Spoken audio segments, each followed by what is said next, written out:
하남성 낙양 인근에 자리한 천하제일검가 남궁세가의 거대한 정문 앞다. 마교 사태 이후 폐건에 든 남궁가주를 대신해 대전 안에는 가문의 의례를 주관하는 7명의 백발 장로들이 좌우로 도열해 있었다.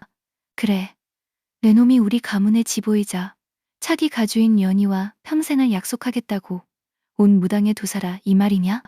대장로 남궁진이 턱수염을 쓰다듬으며 헛기침을 큼큼 내뱉었다. 마교와의 대결에서 승리한 천하제일인이라는 소문은 익히 들었으나 눈앞에 선 청년은 눈길을 사로잡는 화려한 기품이라고는 눈꽃만큼도 찾아볼 수 없었다. 무릎이 다 늘어난 낡은 비단 도복에 허리에는 시장 바닥에서 막 깎아온 듯한 뭉툭한 새 목검 한 자루를 벌렁 차고 있었으니 말이다. 명운이 사람 좋은 반달 눈웃음을 지으며 폭권을 취했다. 아이고, 장로 어르신들, 만나 뵈어서 반갑습니다. 무당파 막내 명운입니다. 우리 련소저랑 가무 구경도 다니고 맛있는 밥도 평생 같이 먹으려 하니 허락 한번 시원하게 내려주십시오. 그 넉살 좋은 투에 대장로의 눈썹이 꿈틀거렸다. 혼인이 무슨 동네 마당놀이인 줄 아느냐. 남궁세가는 대대로 왕실과 명문파를 사돈으로 맞아온 천하의 명문가다. 소가주를 데려가려 한다면 그에 걸맞은 가문의 예법과 진귀한 혼인 예물을 바치는 것이 도리이거늘. 옆에 서 있던 남궁연이 당황하여 나섰다. 대장로님, 도사님께서는 천하를 위기에서 구하신 분입니다. 선물의 예물 따위가 무슨 소용이겠습니까? 허허, 소가주는 잠시만 참으시오. 아무리 위대한 도인이라 해도 남궁세가의 차기 가주와 평생을 약속하겠다면 가문의 어른들 앞에서 최소한의 예는 보여야 하지 않겠소. 장로들의 엄중한 호통에 명호는 극적 뒷머리를 긁었다. 아이고, 예물 말입니까? 당연히 섭섭지 않게 챙겨왔지요. 명훈이 대전방 마당을 향해 손뼉을 짝짝 2번 쳤다. 얘들아, 들어와라. 장로들은 내신 무당산에서 산삼이나 옥굿을 상자라도 몇 개 싣고 왔나 하며 헛기침을 다금었다. 하지만 잠시 후 대전 문턱을 넘어 들어온 것은 번쩍이는 보석 상자가 아니었다. 머리끝부터 발끝까지 굵은 밧줄로 꽁꽁 묶인 채 입에 자루가 물린 험악한 사내 셋이 대전 바닥에 연속으로 굴러떨어졌다. 바닥에서 꿈틀거리는 사내들의 얼굴을 확인한 남궁세가 장로들의 눈이 단숨에 화로 속 숯불처럼 커졌다.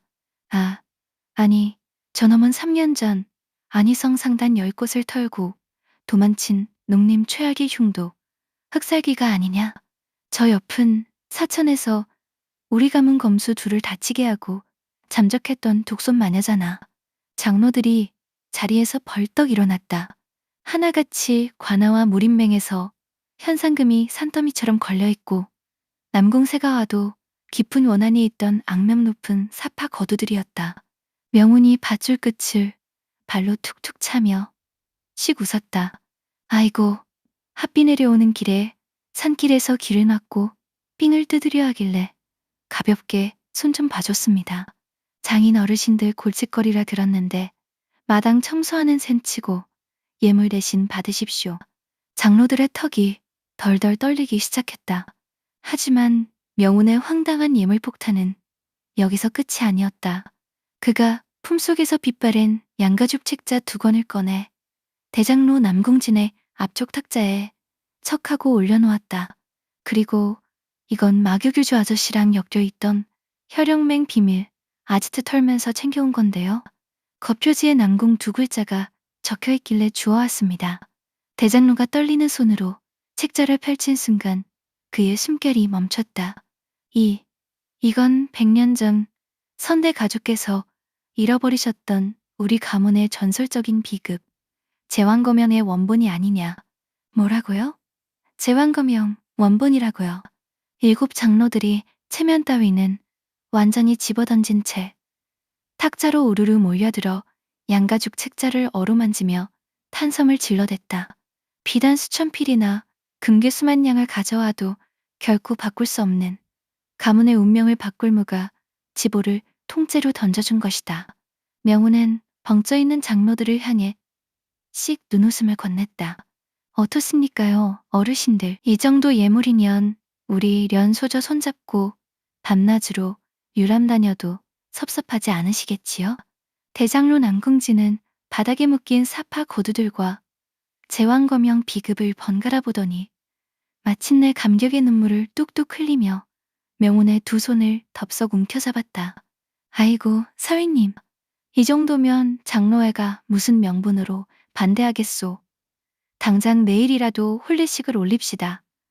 련이뿐 아니라 원하시면 가문의 검수들도 유람길 호의로 싹 다 붙여드리겠소.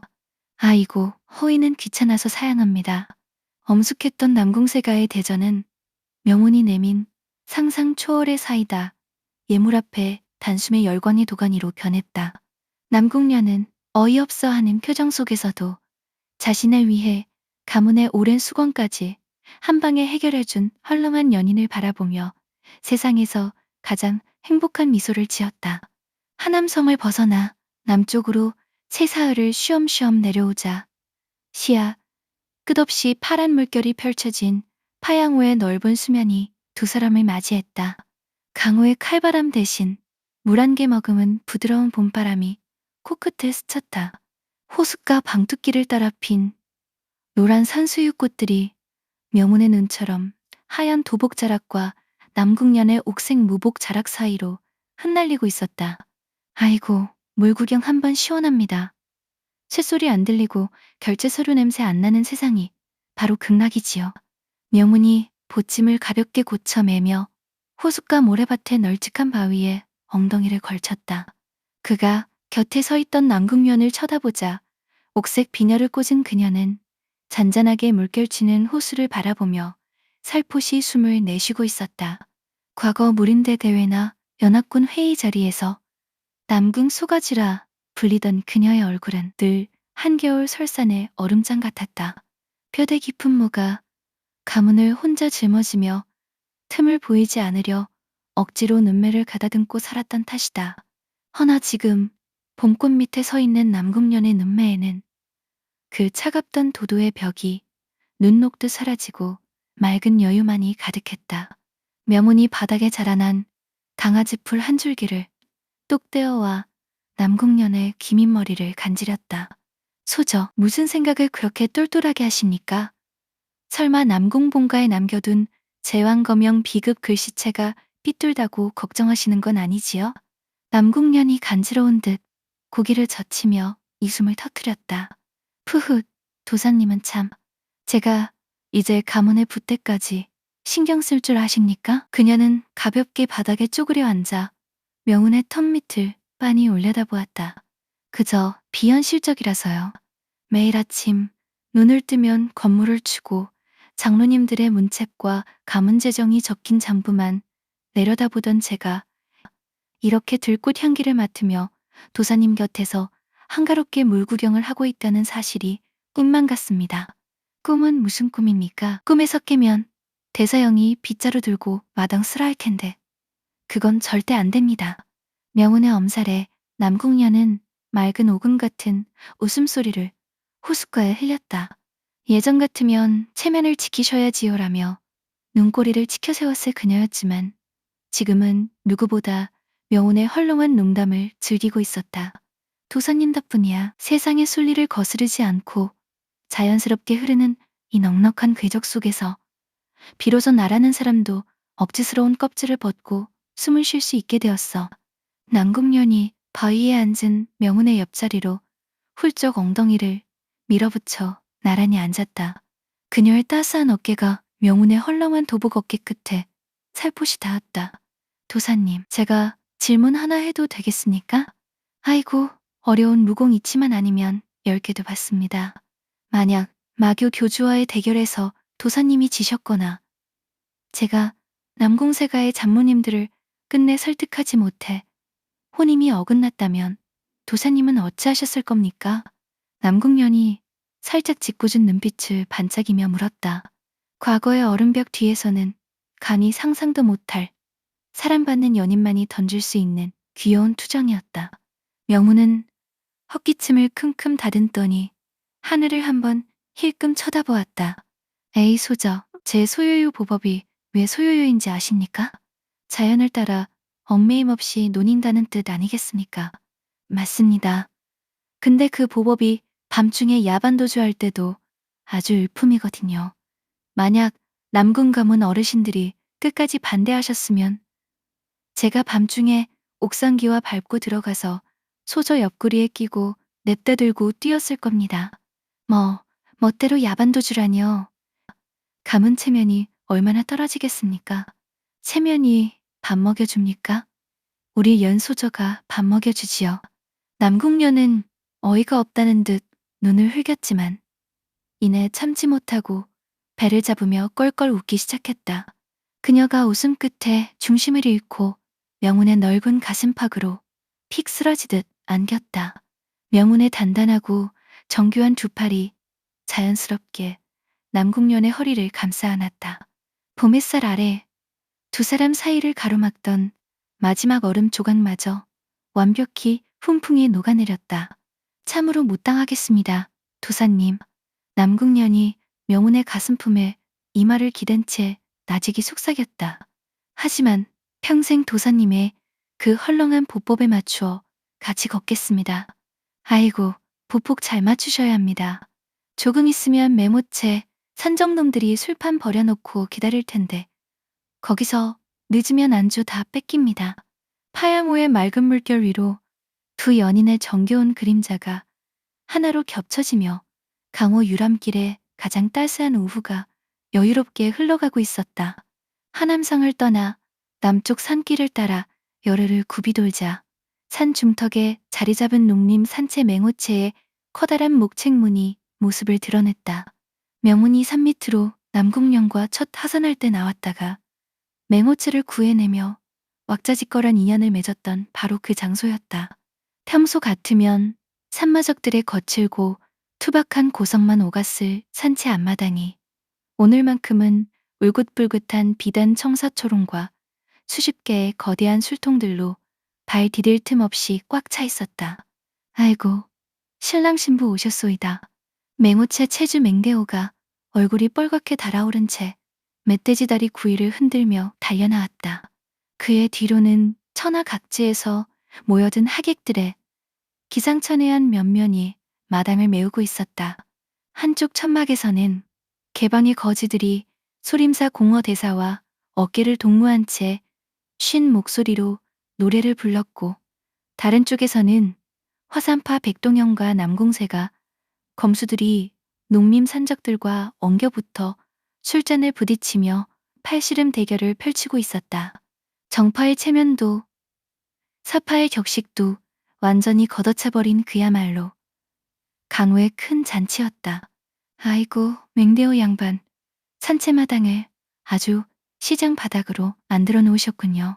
명운이 눈처럼 하얀새 비단 도복을 깔끔하게 차려입고 입을 떡 벌렸다. 그 옆에서 화사한 옥색 홀리복을 두르고 연지곤지를 찍은 남궁년이 눈부신 미소를 지으며 걸음을 맞췄다. 본가에서 엄숙하게 치르자는 장로들의 성화를 꺾고 우리가 합심해서 처음 해결한 산채 앞마당에서 술통 굴리며 혼례를 올립시다. 나던 명운의 헐렁한 제안을 남궁년이 흔쾌히 받아들인 결과였다. 상석에 앉아있던 무당파 장문인이 하얀 수염을 다듬으며 껄껄 웃었다. 허허, 혼례마저 도관이나 롱문과 대전을 마다하고 산적 앞마당을 고르다니 과연 내 헐렁한 막내 제자다운 훌륭한 선택이로구나. 옆에 나란히 앉아있던 남궁세가 대장로 남궁진 역시 평소에 꼿꼿한 체면을 잊고 술잔을 기울이며 고개를 끄덕였다. 처음엔 산적 소굴에서 소가주 혼례가 웬 말이냐며 속이 탔지만 막상 와서 천하 모임들이 격식 없이 웃고 떠드는 걸 보니 이것이야말로 참된 강호의 호기를 담은 혼례가 아니겠소이까. 자자, 주인공들 오셨으니 절부터 올립시다. 늦으면 고기 식소. 맹대호의 우렁찬 호통에 사방에서 꽹거리와 북소리가 흥겹게 울려 퍼졌다. 청사초롱, 아랫간 멍석 위로 명운과 남궁년이 나란히 마주섰다. 무거운 황금관이나 숨막히는 예법 절차 따위는 없었다.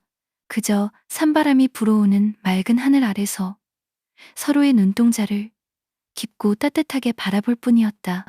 소저, 명운이 넉살 좋은 미소를 지으며 남궁년을 향해 폭권을 취했다. 앞으로 평생 제 썰렁한 농담 듣고 밥 챙겨주시느라 고생 많으실 텐데 환불은 절대 안 됩니다. 남궁년이 헐리복 자락을 살포시 쥐며 맑고 청명하게 응수했다. 환불할 생각은 처음부터 없었습니다. 도사님께서 딴 길로 새시려 하면 제 청풍검으로 바로잡아 드릴 테니 각오하십시오. 아이고, 무서워서 꼼짝도 못하겠습니다. 유쾌한 대화와 함께 두 사람이 천지와 부모, 그리고 서로를 향해 깊고 숭고한 맞자를 올렸다. 억지로 끼워 맞춘 허례허식이 아닌 자연의 맑은 순리 속에서 두 개의 호흡이 완벽하게 하나의 궤적으로 엮이는 아름다운 순간이었다. 와, 하하, 천하제일 연인의 탄생이다. 마시자. 오늘 밤 산채 술통 바닥이 드러날 때까지 마시는 거다. 맞절이 끝나자마자 마당을 둘러싼 수백 명의 무인들이 일제히 술잔을 높이 쳐들며 환호성을 터뜨렸다. 개방 거지들이 표주박을 두드리고 화산파 검수들이 허공에 축하의 건물을 펼쳐 보였다. 밤이 깊어갈수록 모닥불 불꽃이 밤하늘의 별을 향해 솟구쳤고 명운과 남궁녀는 하객들이 권하는 술잔을 유쾌하게 부딪히며 메모채 마당을 가득 채운 웃음소리 한복판을 마음껏 거닐고 있었다. 밤이 깊어지자 산채 앞마당을 가득 메웠던 왁자지껄한 술판 소음도 서서히 잣나무 숲 저 너머로 잦아들었다. 하객들은 저마다 맹호채 마당에 깐 짚불 곁에서 깊은 잠에 빠져들었고 별채에 마련된 신방에는 붉은 화촉 두 자루만이 부드러운 불빛을 흔들며 밤하늘에 은은한 달빛과 엮이고 있었다. 곱게 자수한 붉은 비단 이불이 깔린 침상 앞 옥색 홀레복 겉옷을 가볍게 정돈한 남궁년이 다소 긴장된 눈매로 찻잔을 만지작거렸다. 언제나 칼을 쥐고 강호의 사선을 넘나들던 소가주였지만 연인과 둘이서 온전히 맞이하는 첫밤의 고요함 앞에서는 두 뺨의 수줍은 홍조가 부드럽게 번지고 있었다. 그때 맞은편 의자에 헐렁하게 걸터 앉아 있던 명운이 갑자기 어깨를 툭툭 치며 자리에서 일어섰다. 소저, 밖에 달빛이 참으로 맑게 떴습니다. 남궁년이 고개를 들어 명운을 올려다보았다. 예, 산 중턱이라 그런지 하늘이 한층 가깝게 느껴집니다. 이런 좋은 날에 가만히 앉아서 술잔만 기울이면 온몸의 기혈선이 굳어서 쓰겠습니까? 명운이 특유의 넉살 좋은 반달 눈웃음을 지으며 창문 쪽으로 다가갔다. 그가 창틀을 가볍게 밀어 열자 선선한 밤바람이 신방 안으로 기분 좋게 밀려 들어왔다. 우리 산채 지붕 꼭대기에 있는 막루까지 누가 먼저 밟는지 경공비무 한판 합시다. 이기는 사람이 합 한 주 마실 때 소원 하나 빌기입니다. 남궁년이 어이가 없다는 듯 눈을 동그랗게 떴다. 혼례 첫날 밤에 지붕 위를 뛰어다니며 경공비무라니요. 세상 어느 부부가 신방에서 그런 짓궂은 내기를 합니까? 아이고, 우리가 언제 남들 눈치 보면서 살았습니까? 명문세가 체면 차리는 방식은 맹호채 마당에 다 털고 오기로 약속하지 않으셨습니까? 말이 끝나기가 무섭게 명운의 신형이 바람을 타듯 창틀을 가볍게 딛고 바깥 밤하늘로 솟구쳐 올랐다. 소요유보법의 부드러운 흐름이 달빛을 타고 지붕기와 쪽으로 매끄럽게 미끄러졌다. 자, 먼저 갑니다. 남궁녀는 창문 밖으로 멀어지는 연인의 하얀 뒷모습을 보며 짧게 한숨을 내쉬었지만 이내 입가에 참을 수 없는 즐거운 웃음이 피어올랐다. 정말이지, 단 한순간도 지루할 틈을 주지 않는 분이야. 하지만 그런 도사님의 흐름에 발을 맞추겠다고 약속했으니 질 수는 없지. 남궁현 역시 붉은 비단 겉구름을 살포시 묶고는 가벼운 깃털처럼 창틀을 차고 비상했다.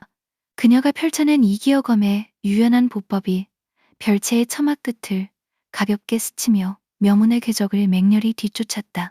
달빛이 은빛가루처럼 내려앉은 맹호체의 지붕 위. 두 사람의 그림자가 구름을 노니는 두 마리 학처럼 유려하게 교차했다. 기와 한 장 상하지 않게 밟아내는 정교하고 부드러운 발놀림이었다. 오호, 우리 연소저 발끝이 아주 매섭습니다. 명운이 기와 용머를 위해서 상체를 팽이처럼 회전시키며 남궁년의 앞길을 살포시 가로막았다. 힘으로 짓누르는 충돌이 아니라 상대가 나아가는 기세의 뒷목을 태극의 묘리로 툭 건드려 궤적을 둥글게 감아내는 도가의 절기였다. 그 얄팍한 견제에 또 속을 줄 아십니까? 남궁년은 명운의 견제를 억지로 부딪혀 뚫는 대신 그가 그려낸 태극원의 바깥쪽 빈틈을 타고 가볍게 도약했다. 그녀의 소매 끝이 명운의 허리끈을 살짝 잡아채며 추진력을 더해 단숨에 막루 끝자락 앞 세 걸음 위치까지 선두를 잡았다. 아이고, 옆구리 훔쳐가기는 반칙입니다. 명운이 껄껄 웃으며 남궁년의 그림자 뒤를 바짝 따라붙었다. 두 사람이 거의 동시에 별채 지붕의 꼭대기 기둥을 짚고 몸을 돌리던 찰나였다. 이슬에 젖어 미끄러워진 뒤와 모서리를 딛던 남궁년의 발끝이 살짝 헛돌았다. 아차 하는 순간 그녀의 중심이 오른쪽으로 기울었지만 명운의 손이 한 호흡 더 빨랐다. 명운은 소유유 보법의 중심축을 정밀하게 가다듬으며 앞으로 미끄러져 들어가 넘어지려는 남궁년의 허리를 두 팔로 온전히 끌어안았다. 잡아당기는 힘과 회전력이 달빛 아래에서 얽히며 두 사람의 신형은 열린 창문을 통과해 별채 신방 안쪽 붉은 비단 침상 위로 나란히 굴러 떨어졌다. 폭신한 이불 위로 쓰러진 두 사람 사이에 잠시 정적이 감돌았다. 명운의 넓고 든든한 가슴팍 위에 포개지듯 안긴 남궁년이 고개를 들자 눈길 바로 앞에서 짓궂게 미소 짓는 연인의 맑은 눈동자가 마주쳤다. 제가 구해드렸으니 이번 비문은 제 승리 맞지요. 소저? 남궁년이 명운의 가슴을 손가락 끝으로 가볍게 흘겨찌르며 환하게 미소 지었다. 예, 완벽한 도사님의 승리입니다. 그래, 이긴 분의 소원은 무엇입니까? 명운은 잠난기를 부드럽게 거두고 품에 안긴 남궁년의 흘러내린 머리칼을 귀 뒤로 다정하게 넘겨주었다.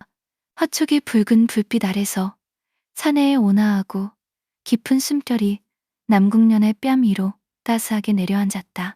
앞으로 남은 감호의 모든 아침과 밤을 지금처럼 연소저랑 엮여서 유쾌하게 노니는 겁니다. 남궁년의 맑은 눈가에 행복의 이슬이 살포시 맺혔다. 그녀는 더는 대답 대신 두 팔을 뻗어 명운의 목을 부드럽게 감싸 안았다. 달빛이 비치는 신방의 밤바람 속에서 두 사람의 따뜻한 입맞춤과 깊은 호흡이 고요하게 하나로 얽혀 흐르고 있었다. 맹호체에 호쾌했던 밤으로부터 어느덧 사계절이 한 바퀴를 돌고 다시금 맑은 훈풍이 강호의 대지를 어루만지는 봄날이었다. 강서성 천주연의 한적한 시골 고을, 시냇가가 내려다 보이는 허름한 삼거리, 객잔 앞 낡은 탁자. 아이고 주인장, 여기 고기국수 국물 맛이 참으로 순리적이고 깊습니다. 곁에 한층 더 건강하게 그을린 청년이 무릎이 반쯤 해진 하얀 도복 소매를 걷어붙인 채 그릇 통째로 들고 국물을 들이켰다. 허리춤에는 여전히 대장간 막대기처럼 뭉툭하게 깎은 나무 칼자루가 덜렁거리고 있었다. 그 건너편에서 옥색 무복 대신 편안하고 소박한 면포 도포를 두른 여인이 젓가락으로 만두를 집어 청년의 숟가락 위에 가만히 얹어주었다. 한때 남궁세가의 도도한 얼음꽃이라 불렸던 남궁년이었다. 그녀의 맑고 깊은 눈동자에는 과거 가문을 짊어졌던 무거움은 온데간데 없이 연인과 함께 강호천리를 노니는 여유로운 봄빛만이 가득했다. 천하제의 고수라는 분이 고기국수 한 그릇에 그렇게 감동을 하십니까? 천천히 드십시오. 체하실라. 에이, 연소저, 마교 교주가 쏜 흑살막원 막아내는 것보다 빈속 탈래는 고기국수 한 젓가락이 100배는 더 중요한 법입니다. 두 사람이 유쾌하게 총국을 주고받으며 웃음을 터뜨리던 그때였다. 아이고, 하늘도 무심하시지. 우리 늙은 것들이 1년 내내 뼈가 부서져라 지은 농사를 그리 다 뺏어가면 우리는 이제 뭘 먹고 살라 말이오. 객잔 바깥관도 쪽에서 흙먼지를 뒤집어 쓴 백발노인 한 명이 피투성이가 된 집신을 끌며 걸어오더니 객잔 앞 흙바닥에 털썩 주저앉아 가슴을 치며 통곡하기 시작했다. 노인의 뼈만 남은 얼굴에는 서럽고 맑은 눈물이 그칠 줄 모르고 흘러내렸다.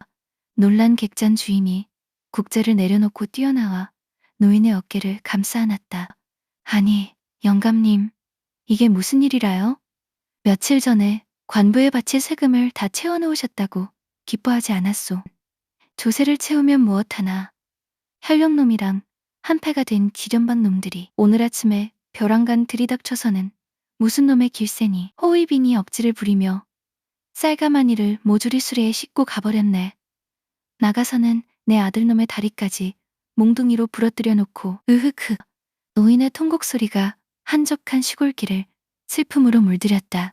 주변에 앉아있던 농부들과 길손들도 주먹을 쥐며 탄식을 내뱉었다.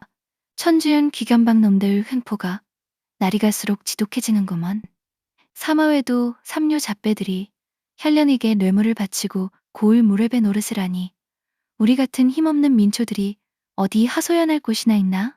이야기를 묵묵히 듣고 있던 명운의 고기국수 젓가락이 탁자 위에 가볍게 툭 내려앉았다. 그의 얼굴에서 평소의 헐렁한 웃음기가 잠시 가라앉고 텅 비어있는 듯 맑고 정교한 안관이 깊게 가라앉았다. 어딜 가나 저런 놈들이 꼭 있지요. 힘 좀 가졌다고 순리를 억지로 비틀어서 땀 흘려 사는 사람들의 등골을 갉아먹는 놈들. 쇳덩이 두른 마그놈들이나 시정잡배 무례한들이나 본질은 똑같아. 명운이 허리춤에 차고 있던 뭉툭한 목검자루를 손가락 끝으로 툭툭 치며 씩 웃었다.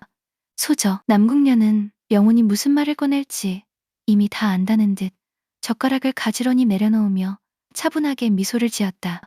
왜 그러십니까, 도사님? 갑자기 밥맛이 없어지셨습니까? 아니요. 고기국수 든든하게 먹었으니 소화도 시킬 겸 마당 청소 좀 하고 와야겠습니다. 저런 삼류 무례배들이 고을의 기운을 어지럽히면 자연의 맑은 호흡선이 탁해져서 낮잠 자는데 방해가 되지 않겠습니까? 남궁년이 옥색 청풍검 자루를 가볍게 정돈하며 자리에서 일어섰다. 도사님 혼자 가시면 또 헐렁하게 훈계만 하시다 늦으실 텐데요. 제가 같이 가서 확실하게 순리를 가르쳐 드리는 게 빠르지 않겠습니까? 아이고, 우리 련소적 할 끝이 맵긴 매운데 오늘은 제 막대기로 가볍게 버릇만 고쳐주지요. 명우는 바닥에 앉아 우는 영감에게 다가가 품에서 넉넉한 은하 2뼘을 꺼내 거친 손바닥 위에 쥐어주었다. 어르신, 눈물 닦으십시오. 아드님 다리 고칠 약값부터 쓰시고 조금만 기다리십시오. 제가 귀견방이라는 방파에 찾아가서 조용히 차 한 잔 마시면서 어르신 쌀가마니 이자까지 얹어 곱게 돌려드리라고 타일러 보겠습니다. 노인이 어리둥절하여 명원과 남궁년을 번갈아 보는 사이 두 사람은 이미 나란히 발길을 돌려 귀견방 소굴이 있는 고을 뒷산을 향해 걸음을 옮기고 있었다. 봄볕이 비치는 시골길 위로 얽매임 없는 두 유람객의 경쾌한 소요유 보법이 맑은 바람을 타고 여유롭게 미끄러지고 있었다. 천주연 뒷산 중턱에 자리한 귀견방 산채. 민초들의 피땀 어린 쌀가마니를 산더미처럼 쌓아두고 대낮부터 술판을 벌이던 50명의 귀견방 무례배들은 채문 앞을 걸어 들어오는 헐렁한 청년과 여인을 보고 비웃음을 터뜨렸다. 뭐냐? 이 거지 도사놈은 쌀 얻어먹으러 왔으면 얌전히 밥그릇이나 내밀 것이지. 건방지게 어딜 기어들어와? 두목 완강이 털보 수염을 꼬며 거대한 철퇴를 가리켰다. 저 계집은 얼굴이 곱구먼. 쌀 대신 저 계집을 두고 가라. 명훈이 허리춤에서 끝이 뭉툭하게 다른 목검자루를 천천히 뽑아들었다. 그의 볕 그을린 얼굴에는 여유로운 미소가 걸려 있었으나 주변의 대기가 일순간 서늘하게 가라앉았다. 아이고, 여러 협객 나리들 남의 피땀 훔쳐다 먹는 밥이 목구멍으로 넘어갑니까? 명훈의 신념이 제자리에서 옅은 아지랑이처럼 흔들리더니 소리조차 쫓아오지 못하는 소요요의 궤적으로 산채마당 한가운데를 가로질렀다. 쳐라! 놀란 무례배들이 병기를 들고 달려들었지만 칼날이 부딪히는 쇳소리는 울리지 않았다. 명훈의 목검이 가볍게 허공에 둥근 태극의 원을 그리자 산채 앞마당을 맴돌던 봄바람과 모래바람이 일제히 정결한 도법의 궤적으로 휘몰아쳤다. 태극의 묘리를 품은 부드러운 바람 한 가닥이 닿을 때마다 억센 병기들이 제멋대로 엉켜 바닥으로 뒹굴었고 무례배들은 자신의 힘을 이기지 못한 채 낙엽처럼 마당으로 쿵쿵 낮아빠졌다. 락 커리야. 이게 무슨 조화냐? 단 서너 호흡. 남궁연이 청풍검 손잡이에 손을 얹었다가 미처 뽑지도 못한 짧은 찰나에 10명의 악당들은 단 한 명도 예외 없이 마당 바닥에 엎드려 신음하는 신세가 되었다. 철퇴를 휘두르던 두목 왕관 역시 명운의 목검 끝이 어깨 관절선을 살포시 툭 짚어내자마자 팔이 빠진 채 눈물 콧물을 쏟으며 무릎을 꿇었다. 명운이 낡은 목검을 허리춤에 다시 꽂으며 껄껄 웃었다. 자, 협객나리들, 마당 청소는 끝났으니 이제 죗값을 치르셔야지요. 저기 훔쳐온 쌀가마니들, 이자까지 얹어서 아까 그 영감님 댁 앞마당에 고이 돌려놓으십시오. 그날 오후 천주연 현아 앞마당은 전대미문의 구경거리로 떠들썩했다. 보울 현령과 결탁해 악행을 일삼던 귀견방 패거리들이 스스로 쌀수레를 끌고 와 억울한 민초들에게 엎드려 사죄를 올리고 부패한 관아의 부정전부까지 고스란히 마을 원로들의 손에 넘겨진 것이다. 민초들이 감격의 눈물을 흘리며 은인을 찾았지만 정작 막힌 가슴을 시원하게 열어준 젊은 도사와 옥색 여인은 이미 고을 삼거리를 벗어나 한적한 숲길을 논일고 있었다. 도사님, 오늘도 마당 청소 한번 참으로 시원하게 하셨습니다. 남궁년이 명운의 어깨에 붙은 지푸를 가볍게 털어주며 환하게 미소 지었다. 아이고, 우리 련소저한테 잘 보일 줄 알았으면 제가 자세라도 조금 더 그럴듯하게 잡을 걸 그랬습니다. 지금도 충분히 훌륭한 무당 대도사십니다. 명운이 걸음을 멈추고 맑게 갠 북쪽 하늘을 가만히 바라보았다. 멀리 아득하게 떨어져 있는 무당산 주봉이 부드러운 봄 구름 아래 고요하게 서 있는 듯한 방향이었다. 그는 옷매무새를 가다듬고 늘 헐렁하게 걷어붙이던 두 손을 정중하고 꼿꼿하게 모아 북쪽 하늘을 향해 숭고한 폭권을 취했다. 그 곁에 선 남궁년 역시 연인의 마음을 헤아리며 다소곳이 두 손을 모아 함께 머리를 숙였다. 봄바람이 두 사람의 머리결을 다정하게 스치고 지나가는 숲길 한복판에서 맑고 통쾌한 사내의 목소리가 하늘 높이 울려 퍼졌다. 사부님, 오늘 하루도 도에 어긋남 없이 참으로 착하고 얌전하게 잘 놀았습니다. 명운이 얼굴 가득 사람 좋은 반달 눈웃음을 짓고는 남궁년의 따스한 손을 굳게 쥐었다. 세상의 이치를 거스르지 않고 자연스럽게 흐르는 두 연인의 헐렁하고 자유로운 보법이 끝없이 뻗어있는 강호, 유람의 아름다운 길 위로 끝없이 부드럽게 이어지고 있었다.